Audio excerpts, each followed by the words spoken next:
Hi everyone, today I will be showing to you how to create an event.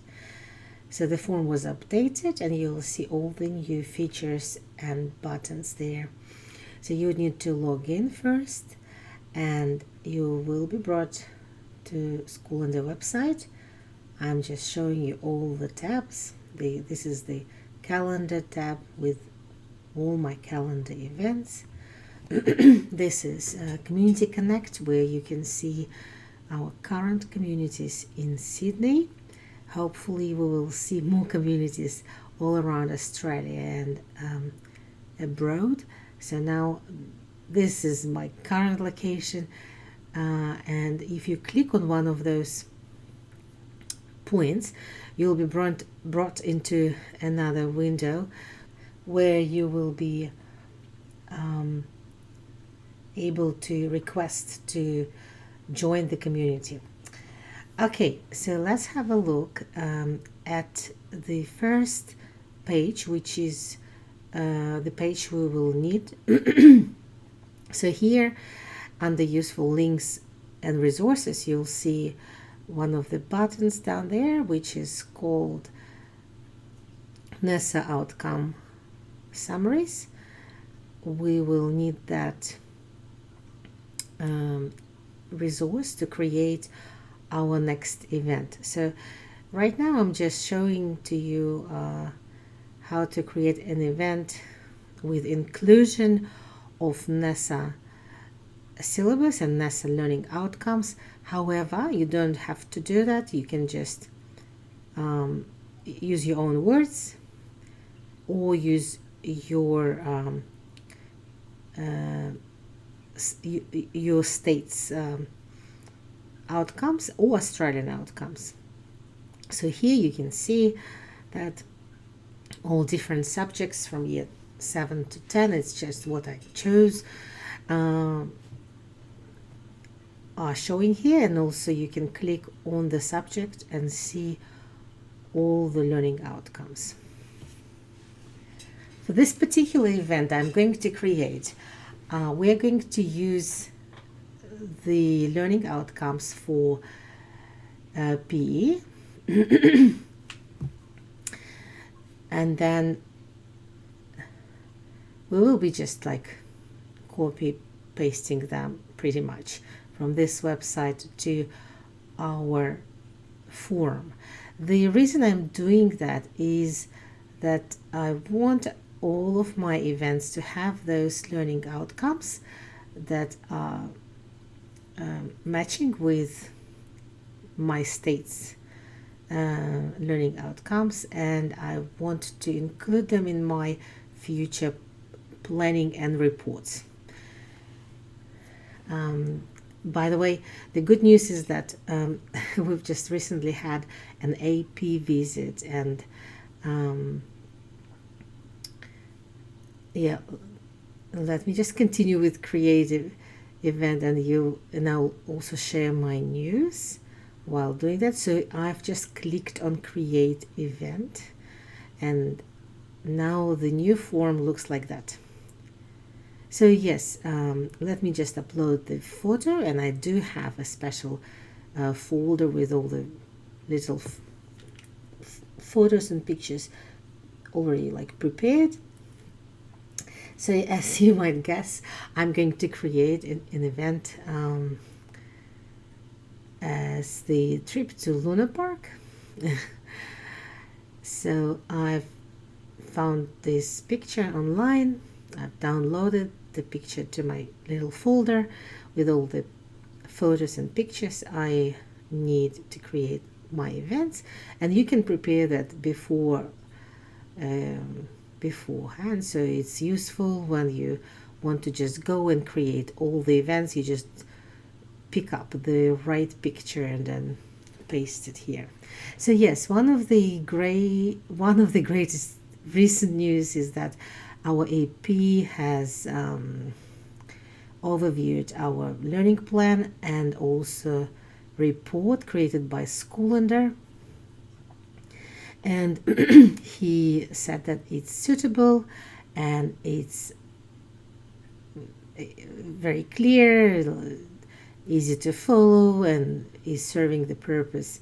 So after he saw our learning plan and report for the last 2 years created by Schoolender, he has approved our application, and we have received the registration for the next 2 years. Okay, here I'm just creating a short description, and I wanted to highlight that the short description is the one that will go into the event description on the website. And also the short description will be the one that will go into your plan and report. So right now I'm not creating a big description as I don't need it right now, but I will create a longer and more detailed description for other events, like say science or maths or English. For Luna Park, I think the learning outcomes from NASA website will be enough. So as you can see, when we're creating weekly or fortnightly or monthly events, then there will be days to choose from. If it's one time or daily event, then you don't need to tick the day or choose the days. So right now, this particular event is a one-time event, and then the event mode will be offline. You can also choose online and then insert the link to your online event. And then the system is picking up the address very quickly. So you can see I could easily find the address, and you have the option to choose either paid or free event. So in that particular case, it's a paid event. You can also insert the ticket URL, and if you're selling tickets from your website, you can put it there, or it could be a third-party provider. Now, with this subject and topic, I'm pretty sure we'll already have all the subjects and topics. However, if the subject is missing, please contact support@schoolender.com and we will add the subject.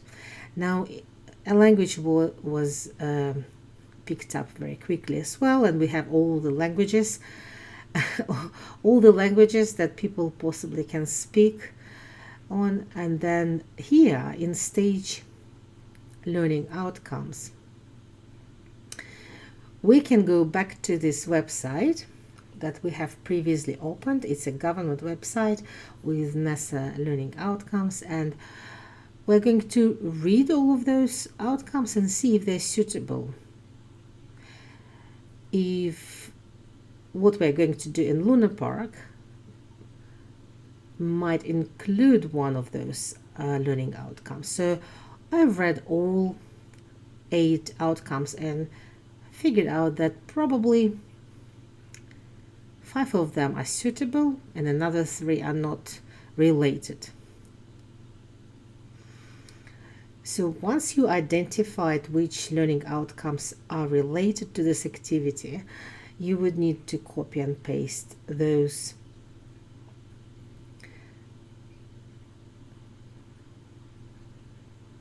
learning outcomes. It's what I'm doing here. So I'm just copy pasting the ones that I found suitable. I go back to the Schoolender website. I just paste the correct ones, and yeah, just removing extra space to make it look nice and short. Okay, I think I'll add more because there are 2 more that I found suitable for this particular activity. And then I'll explain what we'll do after that. So the form is pretty easy to follow, easy to understand, and in your particular case, if you're a parent, of course you will be creating all types of events like public and private and community events.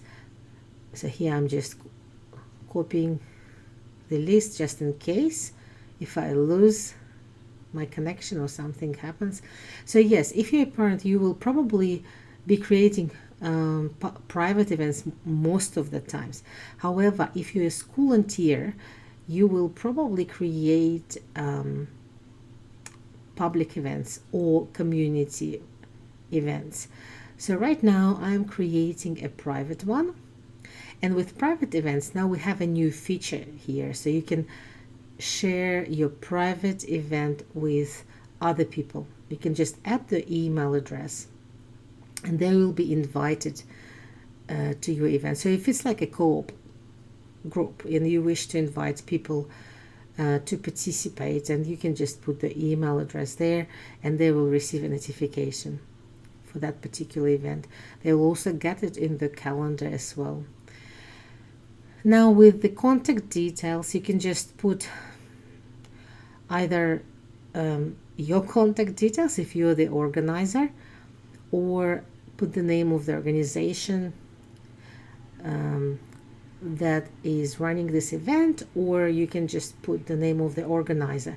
In homeschooling community, there are a lot of people who are organizing events, and we pretty much know them. The best way would be to include the email or phone number as well, but because it was a private event, I just put my name. So here you can see that event was successfully created, and we can check it. We can go to my events from the menu, and and yes, you can see that it was created. It has all the details. We can also view that. That's how it will look, almost like that. It will look in your report. So here you can also enroll one of your kids into this event, or all of your kids. And we can also check if this event has appeared in your calendar. So I can see that Luna Park meetup is here. Yes, all is working well. The creation of this event took about 10 minutes for me, because I was also explaining what to do. Normally it takes maybe up to 5 minutes to create one event, and once it's created you can just log out. Also, if it's a major event you wish to highlight on our homepage, please contact support@schoolander.com, or just email us via our website. There is a contact form there, and then we will place your event on our homepage. And if you're a homeschooling teen wishing to start earning your own income, please contact us, because we have a great opportunity for you to grow professionally while helping Schoolander project to grow worldwide. Please contact us. Bye bye.